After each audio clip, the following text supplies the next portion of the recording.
요한복음 20장 1절에서 10절입니다. 같이 읽겠습니다.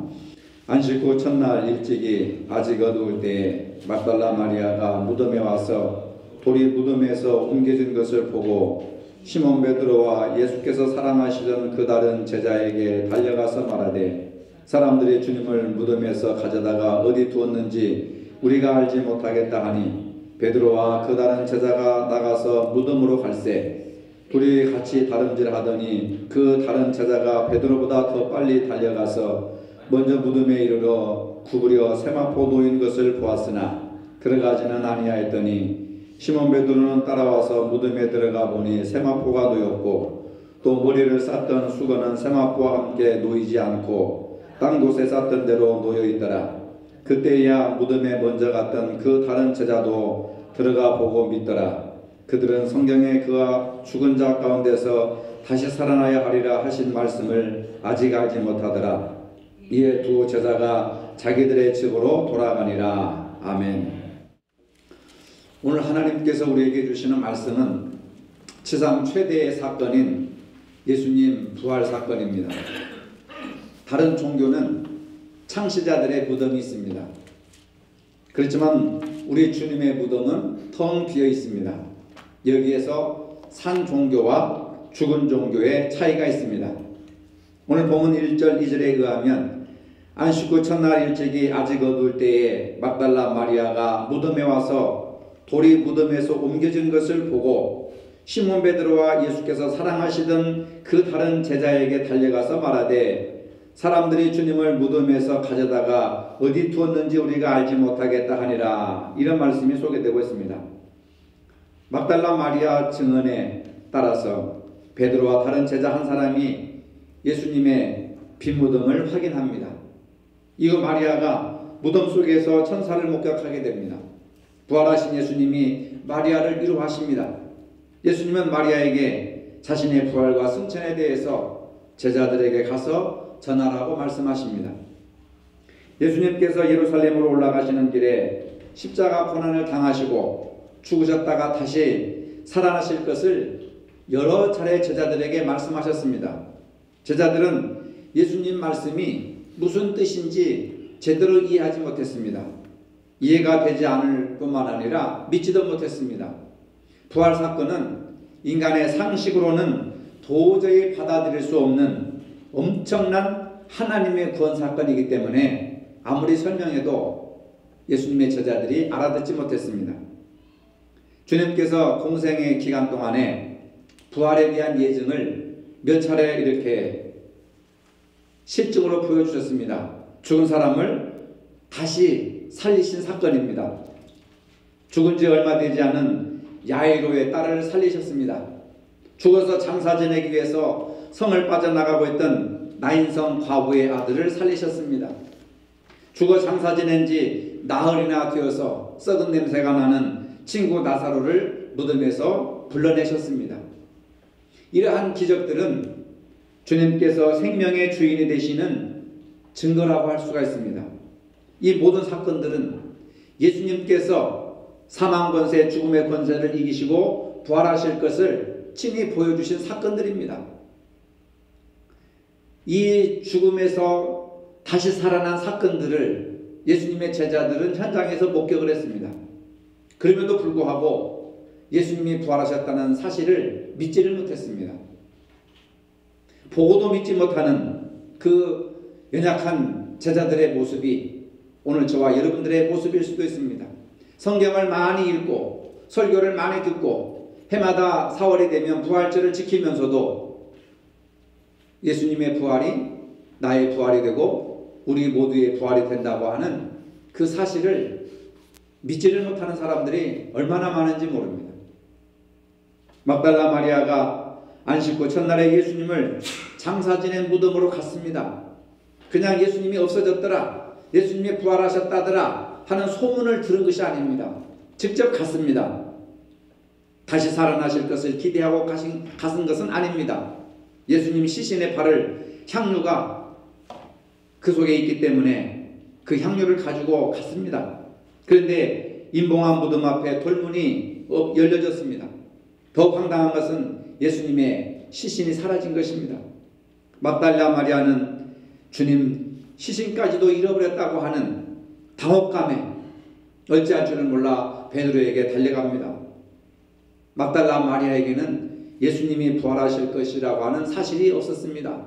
부활하신 예수님을 만나러 간 것이 아니라 밤새 어떻게 되었는가, 밤새 무덤이 잘 되었는가, 무너지지는 않았는가 궁금하고 또 죄송스러운 마음으로 예수님을 찾아간 겁니다. 주님을 향한 사랑과 열심히 부활하신 주님을 첫 번째로 목격하는 영광을 얻게 된 겁니다. 여러분, 우리가 부활신앙으로 산다는 것이 얼마나 귀하고 복된 일인지 모릅니다. 잠언 8장 17절에 나를 사랑하는 자들이 나의 사랑을 입으며 나를 간절히 찾는 자가 나를 만날 것이니라. 마리아가 주님을 간절히 찾고 있었기 때문에 주님을 만나게 된 겁니다. 여러분들도 주님을 사모하시기를 바랍니다. 간절히 찾으시기를 바랍니다. 사슴이 시냇물을 찾기에 갈급함과 같이 내 영이 주를 찾기에 갈급해야 주를 만나는 것입니다. 구하라 주실 것이요 찾으라 찾을 것이요 두드리라 열릴 것이라고 하신 것이지, 가만히 있는데 열리고 찾고 구원이 이루어지는 것은 아닙니다. 기독교를 대표하는 3대 신앙이 있습니다. 창조신앙입니다. 태초에 하나님이 천지를 창조하시니라. 이 말씀을 마음으로 믿고 입으로 고백합니다. 창조신앙을 가지고 사는 사람은 성경에 나오는 그 어떤 사건과 기적들도 못 믿을 이유가 없습니다. 태초에 하나님이 천지를 창조하시니라, 이 말씀이 믿어지면 요한계시록에까지 나오는 모든 말씀이 다 믿어지는 겁니다. 창세기에서부터 요한계시록 모든 사건과 모든 일들이 축복과 은혜로 아멘으로 우리가 받아들일 수가 있습니다. 창조신앙 다음에 구속신앙이라고 하는 겁니다. 구속신앙이라고 하는 것은 주님이 어린 양으로 세상 모든 죄와 허물의 값을 치르셨다고 하는 십자가 신앙입니다. 예수님께서 십자가에서 고난당하시고 죽으신 것이 나의 죄와 허물로 인함이라. 나의 죄와 허물을 대속하기 위함임을 믿는 겁니다. 구약과 신약이 모두 십자가와 부활에 초점을 맞추고 있습니다. 이것이 바로 부활신앙입니다. 이 신앙은 죽으면 끝이 아니라 영생이 있다고 하는 것을 믿는 신앙입니다. 영원한 하나님 나라에서 영원토록 살게 될 믿음입니다. 나를 나되게 하고 오늘 내가 믿음으로 살아야 하는 이유와 목적이 부활신앙 때문입니다. 우리가 바라는 것은 주님과 더불어서 영원한 하나님의 나라에서 살게 되는 부활입니다. 이것이 우리 신앙의 기초가 되어야 하는 겁니다. 만약에 기독교에서 부활 종교가 없다면, 부활신앙이 없다면 불교와 여타 종교와 다를 게 하나도 없습니다. 불교가 우리 주변에 많이 있지만은 불교는 부활신앙이 없습니다. 왜? 석가모니가 죽었고 부활하지 못했기 때문에. 그래서 불교는 기독교의 모든 문화와 전통을 따라하지만 부활절은 흉내낼 수가 없습니다. 왜? 부활 사건이 없기 때문에 그렇습니다. 그래서 오늘 주일학교 학생들이 말했던 것처럼 그들은 사람은 죽어서 선한 공적을 쌓고 선하게 살면 짐승으로 태어난다든지 또 식물로 태어난다든지 환생을 하게 되는 겁니다. 부활신앙이 없기 때문에 환생의 세계관을 가지고 오는 겁니다. 그래서 정말 최고의 선과 최고의 공적을 베푼 사람은 사람으로 태어나고 환생하고, 그보다 조금 급이 낮은 선행을 행한 사람들은 동물이나 식물로 이렇게 다시 환생한다. 환생 사상을 가지고 있는 겁니다. 부활 사상이 없기 때문에. 그러나 우리는 잘 믿었든 못 믿었든 짐승으로 태어나고 동물로 태어나고 식물로 태어나는 것이 아니라 바로 부활하신 예수님의 모습으로 우리가 다시 부활한다는 것을 믿으시기를 바랍니다. 사도 바울은 고린도전서 13장에 믿음, 소망, 사랑 이 세 가지는 항상 있을 것인데 그 중에 제일은 사랑이니라 말씀했습니다. 믿음은 전능하신 하나님에 대한 믿음입니다. 창조주 하나님에 대한 믿음입니다. 소망은 이 세상의 삶이 끝이 아니라 죽음 저편에 본향에 대한 부활신앙을 말하는 겁니다. 그리고 사랑은 예수님 십자가 사랑을 말합니다.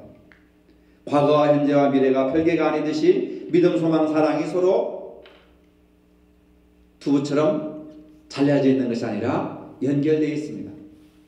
하나님을 믿는 사람은 예수님의 부활을 믿는 사람이고, 예수님의 부활을 믿는 사람은 십자가의 사랑을 믿는 사람입니다. 그래서 믿음, 소망, 사랑 이 세 가지는 항상 같이 가는 겁니다. 부활신앙은 과학적 논리와 경험 문제가 아니라 믿음 문제입니다. 성경에 기록된 사건은 과학적 능력을 뛰어넘는 사건입니다. 세상에는 과학적으로 입증되는 것보다 입증될 수 없는 것들이 너무나도 많습니다. 입증할 수 없는 겁니다. 단지 인간의 지식이 짧아서 증명해내지 못하고 있을 뿐입니다. 부활신앙이라고 하는 것은 주님께서 살아계셔서 나와 동행하시며 도와주신다고 하는 확신을 믿는 것입니다. 살아계셔서 나와 지금도 함께 계시고 영원토록 나와 동행하시고 나를 도와주신다고 하는 그런 사실을 확신하는 신앙이 바로 부활신앙이라고 하는 겁니다. 그 믿음의 삶이 모든 것을 이기게 한다는 것을 믿으시기 바랍니다. 주님이 나와 함께 하심을 믿는가, 그분을 절대적으로 의지하면서 사는가 하는 이 문제입니다. 간단한 문제입니다. 지금 주님과 나와 함께 하고 있는가, 내가 지금 주님과 동행하고 있는가, 내가 주님을 신뢰하고 믿고 따르고 있는가, 이 두 가지 문제입니다. 오늘 본문 3, 4절에 의하면 베드로와 그 다른 제자가 나가서 무덤으로 갈새 둘이 같이 다름질하더니 그 다른 제자가 베드로보다 더 빨리 달려가서 먼저 무덤에 이르러 막달라 마리아에게 이 소식을 들었습니다. 예수님이 없어졌다. 예수님이 시신이 사라졌다. 그러니까 이 베드로가 그냥 달려가지고 무덤에 가보니까 무덤 문이 열렸지 않습니까? 여러분 지난주에 영화 보셨잖아요. 부활의 현장을 목격한 사람과 부활의 현장을 목격하지 못한 사람은 눈뜬 사람과 소경과의 차이입니다. 하나님 나라를 맛본 사람과 하나님 나라를 맛보지 못한 사람의 차이입니다. 부활을 목격한 사람은 생명을 걸고 그 사실을 증거하려고 하지만, 부활을 목격하지 못한 사람은 그 사실을 생명을 걸고 막으려고 하는 거예요. 영화에서 보지 않았습니까? 여러분들은 부활 사건을 어디에서 목격하고 계십니까? 단지 생각해가지고 상상해가지고 그럴 것이다라고 추측해서요? 아닙니다. 성경을 통해서 이 사실을 우리가 확실히 믿을 수 있는 것입니다. 굳이 무덤 앞에 가지 않아도 기록된 성경의 말씀을 통해서 예수님이 약속하신 말씀대로 죽고 난 다음에 사흘 만에 부활하신다는 그 약속을 우리가 믿는다면은 직접 목격하지 않아도 믿음으로 우리가 그 사실을 받아들일 수가 있다. 제자들이 무덤을 찾아갔습니다. 무덤을 찾아간 제자들이 할 수 있는 것은 아무것도 없었습니다. 말씀을 자세히 보면 부활 사건의 주도권은 제자들에게 있는 것이 아니라 바로 주님에게 있는 것입니다. 제자들이 부활하신 주님을 백방으로 찾아 나섰지만 찾을 수가 없었습니다. 부활의 주인공은 예수님이셨습니다. 그 주님께서 두려워 떨고 의심하고 무서워 공포에 사로잡혔던 제자들에게 찾아오셨습니다. 내니 두려워하지 말아라. 그리고 성령을 받으라. 이런 말씀을 하시잖아요. 부활하신 주님께서 사랑하시는 제자들을 다시 찾아오셔서 부활의 증인이 되게 하셨습니다. 부활하신 주님이 찾아오셔서 놀라운 변화를 일으키셨습니다. 사실 따지고 보면은 예수님을 믿었던 사람들, 처음에는 별 볼 일 없었던 사람들이었습니다. 그러나 주님을 만나고 말씀을 듣고 하신 일들을 보면서 믿음이 점점 성장해 갔습니다. 결정적으로 십자가 고난과 죽으심과 부활을 목격함으로 위대한 일꾼들이 되었습니다. 사도들이 사도가 된 것은 부활한 다음에 사도가 된 겁니다. 베드로가 된 것, 부활 사건 이후에 놀라운 역사가 일어났습니다. 그 전까지만 해도 뭐 한 자리 차지할까, 좀 세상적으로 출세해볼까, 부귀영화를 좀 누려볼까 하고 예수님을 따라다녔죠. 그러니까 예수님이 십자가에 돌아가시니까 다 도망가 버렸습니다. 다 숨어버렸습니다. 그리고 부활하신 예수님을 목격하고 난 다음부터 이제는 생명을 내걸고 부활의 증인이 되었습니다.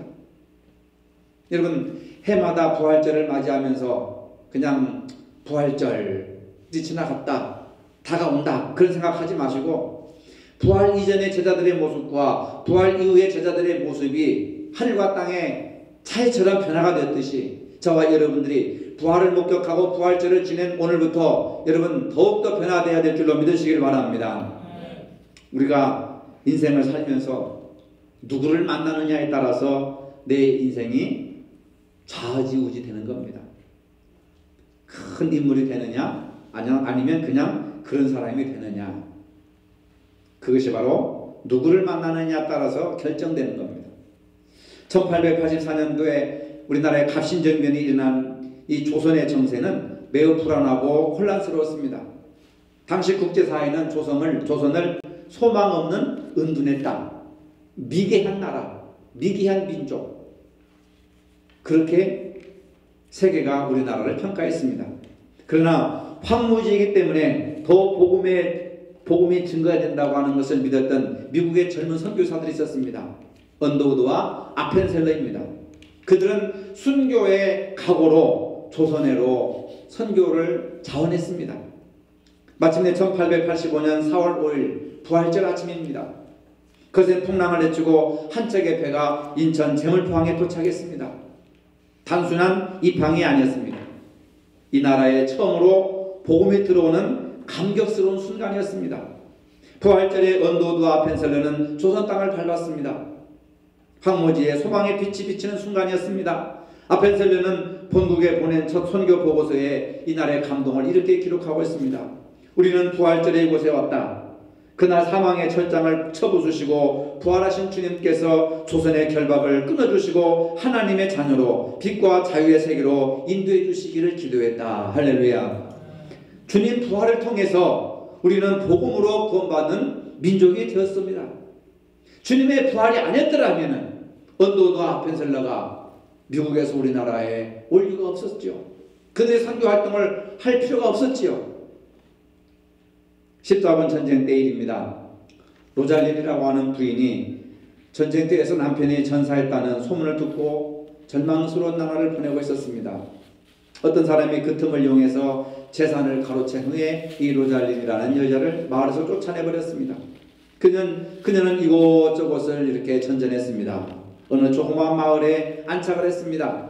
마침 부활절을 맞아서 마을 어린이들에게 줄 선물을 준비했습니다. 애들을 모아놓고 이렇게 말합니다. 얘들아, 나무 하나씩을 정해놓아라. 그리고 나무 밑에 둥지를 만들어 놓아라. 그러면 둥지에 예쁜 알이 들어있을 것이다. 로잘리는 둥지에 형형색색의 그림과 내 이웃을 내 몸처럼 사랑하라고 하는 성경의 말씀을 적어놓은 달걀을 묻어두었습니다. 어린이들은 신기한 표정으로 알록달록한 그 색달걀을 받았습니다. 근데 한 소년이 달걀을 들고 친척집을 가던 중에 길가에 쓰러진 부상병을 만났습니다. 소년은 부상병이 불쌍해서 달걀을 주었습니다. 근데 부상병이 그 달걀을 보니까 적힌 글씨와 그림을 보고 깜짝 놀랐습니다. 이것은 내 아내 로잘린의 그림이고 내 이웃을 내 몸처럼 사랑하라고 하는 것은 우리 집안의 가문인데 하면서 용기를 내서 아내가 살고 있는 마을로 찾아갔습니다. 그때부터 부활절 달걀은 사랑의 상징으로 상징되고 있습니다. 어제 우리가 저녁에 달걀을 사랑하는 마음으로 이 사람 저 사람들에게 전해주었습니다. 한 사람의 영혼이라도 주님의 사랑을 듣고 전해듣고 주님의 부활 소식을 전해듣고 돌아오기를 기도하시길 바랍니다. 이처럼 부활은 개인이나 국가나 사회나 누구에게나 새로운 변화를 가져다주는 능력입니다. 우리가 살아계신 주님을 만날 때 맹인의 상태에서 빛의 상태로 들어가게 됩니다. 불신의 상태에서 확실한 믿음의 상태로 나아갑니다. 삶의 방향을 상실한 상태에서 분명한 사명의 길로 나아가게 되는 겁니다. 주님께서 이 만남의 축복이 다른 사람이 아닌 저와 여러분들에게 있기를 원하신다는 것을 믿으시기를 바랍니다. 신앙생활은 주님이 찾아오셔서 우리가 그것을 동의하고 주님과 동행하는 삶입니다. 이제 주님 마음으로 살아갑니다. 주님 시선으로 세상을 바라봅니다. 믿음의 삶은 내 생각, 내 경험, 내 계획을 앞세우지 않습니다. 말씀에 따라서 기도하는 가운데 주님의 뜻을 알아가는 그런 삶을 살아가는 겁니다. 그래서 바울은 이제는 내 안에 내가 사는 것이 아니라 내 안에 예수 그리스도께서 사십니다. 부활하신 예수님께서 사십니다. 이전 것은 지나갔습니다. 보라 새 것이 되었습니다. 무덤이 텅 비고 예수님이 무덤에서 살아나셨는데 우리는 아직까지도 무덤을 가지고 살아가고 있습니다. 절망과 미움과 다툼과 시기와 교만과 욕심과 이런 모든 것들은 죄의 싹시입니다. 죄의 줄기입니다. 이런 것들이 죄를 가지고 오고 죽음을 가져오는 겁니다. 여러분, 이런 모든 과거의 구습을 무덤에 다 묻어버리고 예수님을 만남으로 우리의 영이 새롭게 부활되어야 될 줄로 믿으시기를 바랍니다. 찬송이 부활되고 기도가 부활되고 말씀이 부활되고 사랑의 관계가 부활되고 영적인 능력들이 부활되고 이런 것이 바로 우리가 부활신앙을 제대로 깨닫고 부활의 신앙을 가지고 살아가는 겁니다. 믿음이라고 하는 것은 내 생각과 내 경험과 내 계획, 내 자존심, 내 욕심을 내세우는 것이 아니고 나는 죽고 예수 그리스도만 나타나게 하시고 주님의 말씀만 나타나게 하시고 주님의 뜻만 나타나게 하시고 주님이 원하시는 일들만 나타나게 하시고 나는 그것에 따라서 살기를 원합니다. 부활신앙은 주님과 동행하는 삶을 회복하는 겁니다. 무덤은 텅 비어 있습니다. 예수님을 쌌던 수건과 세마포가 가지런히 정리되어 있고 예수님이 사라졌습니다. 영화에서 보셨지만 유대인들은 예수님을 도둑질 해갔다. 예수님의 시체를 훔쳐갔다. 그렇게 제자들이 훔쳐갔다. 믿는 사람들이 훔쳐갔다고 해야 예수님이 부활하셨다는 것을 부정할 수가 있는 겁니다. 감히 자기들이 죽인 예수가 그리스도가 되고 메시아가 되어서 다시 살아난다고 하는 것은 상상하기도 끔찍할 정도로 상상하기 싫은 겁니다. 왜? 자기들이 메시아를 죽였다고 하는 것은 엄청난 죄를 범하는 것이기 때문에 예수님을 시체를 훔쳐갔다. 예수님의 시체를 훔쳐갔다. 우리는 믿기 싫으면은 이렇게 거짓말을 해버리는 겁니다. 누가 그랬다. 무엇이 그랬다. 진실은 뭐냐? 예수님이 살아나신 겁니다. 누가 훔쳐간 것도 아니고 사라진 것도 아니고 하나님이 살리셨습니다. 이것이 메시아입니다. 이것이 예수 그리스도입니다. 우리는 그 예수님을 믿고 살아간다고 하는 겁니다. 얼마나 위대한 신앙이고 얼마나 놀라운 축복이고 얼마나 훌륭한 믿음입니까? 이 세상에 많은 종교가 있지만 예수님의 부활 증거하는 종교가 다른 이방 종교에는 찾아볼 수가 없습니다. 우리 기독교가 얼마나 훌륭하고 얼마나 위대하고 내가 믿는 신앙이 얼마나 값진 것인지. 나를 믿는 자는 죽어도 살겠고 살아서 믿는 자는 영원히 죽지 않으리라. 영생을 주시는 겁니다. 이 영생을 누가 가져다 줍니까? 부활하신 예수님이 우리에게 은혜의 선물로 주신다는 것을 믿으시기를 바랍니다. 인간이 당해야 할 저주와 심판인 죽음의 문제를 누가 해결해 줍니까? 돈이 해결해 줍니까? 권력이 해결해 줍니까? 남편이나 자식이 해결해 줍니까? 이 세상에서는 해결해 줄 힘도 아무것도 없습니다. 오직 예수. 오직 예수. 예수께서 다시 살아나신 죽음의 권세를 파괴하고 영원한 생명을 회복하신 사건입니다. 우리는 예수님 안에서 새 생명을 얻게 되므로 죽음의 공포와 두려움에서 해방되었습니다. 여러분 죽음의 공포와 두려움에서 해방됐습니까? 아이고 죽음 어떻게 하지? 죽음 어떻게 하지? 부활신앙을 가진 사람은 죽음의 공포와 두려움에서 해방되는 겁니다. 이것이 믿음이라고 하는 거죠. 그래서 내일 일을 염려하여 아무 걱정도 하지 말아라. 내일 일은 내일이 염려할 것이요 한날의 괴로움은 그날의 족하니라. 한날 한날 한순간순간 부활하신 주님과 동행하면 주님께서 과거처럼 현재처럼 미래도 지켜주시고 동행해 주시고 다윗처럼 여호와는 나의 목자시니 내게 부족함이 없습니다. 내 잔이 넘치나이다. 감사와 기쁨과 찬양이 흘러나온다고 하는 겁니다. 세계는 지금 노아의 때와 롯의 때와 비슷하게 흘러가고 있습니다. 이런 종말적인 상황에서 누가 부활의 증인이 되어야 하는가? 주님께서는 바로 우리를 부활의 증인으로 찾으시고 부르시고 계십니다. 이것을 위하여서 가장 중요한 것은 부활에 대한 믿음을 확실히 갖는 겁니다. 부활신앙이 내 가슴 속에 믿어지지 않으면 부활은 나와 아무런 상관이 없는 단지 예수님의 사건, 2000년 전에 있었던 기독교의 사건이지 오늘 나에게 재현되고 이루어지는 부활 사건과는 아무 의미가 없는 겁니다. 부활하신 주님, 생명의 주님과 동행할 수 없다면 우리의 마음, 우리의 삶이 달라지지 않습니다. 부활신앙은 어떤 어려운 문제라도 주님과 함께 계심을 믿는 믿음입니다. 부활하신 주님을 믿는 믿음 안에서 확고하게 서 있다면 환경이 문제되지 않습니다.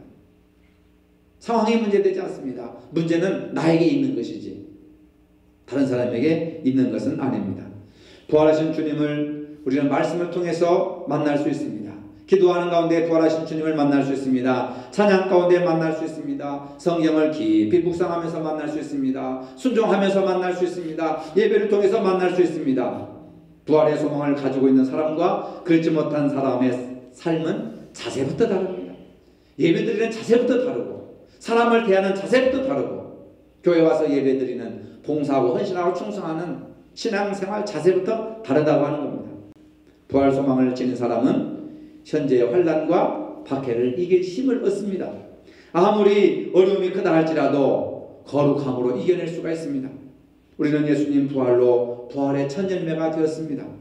이제 주님과 연합하여서 우리도 다시 부활할 수가 있습니다.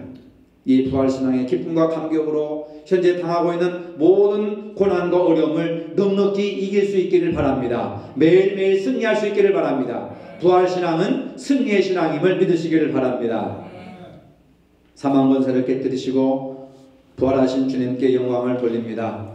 우리 모두 죄와 절망에서 깨어나 의로움과 희망으로 나아갈 수 있도록 인도하여 주시옵소서. 부활의 열매로 증인된 삶을 살게 하여 주시옵소서. 무덤을 끌어안고 살지 말고 무덤에서 일어나 박차고 일어나 빛과 소금의 직분을 감당할 수 있는 부활의 증인들이 되게 하시고 승리할 수 있도록 역사하여 주시옵소서. 예수님의 이름으로 기도합니다. 아멘. 이제는 우리 주 예수 그리스도의 은혜와 하나님 아버지의 무한하신 사랑과 성령의 교통하심이 부활신앙을 믿고 증인되기를 원하는 모든 성도들 머리 위에 이제로부터 영원토록 함께 하시기를 축원하옵나이다. 아멘.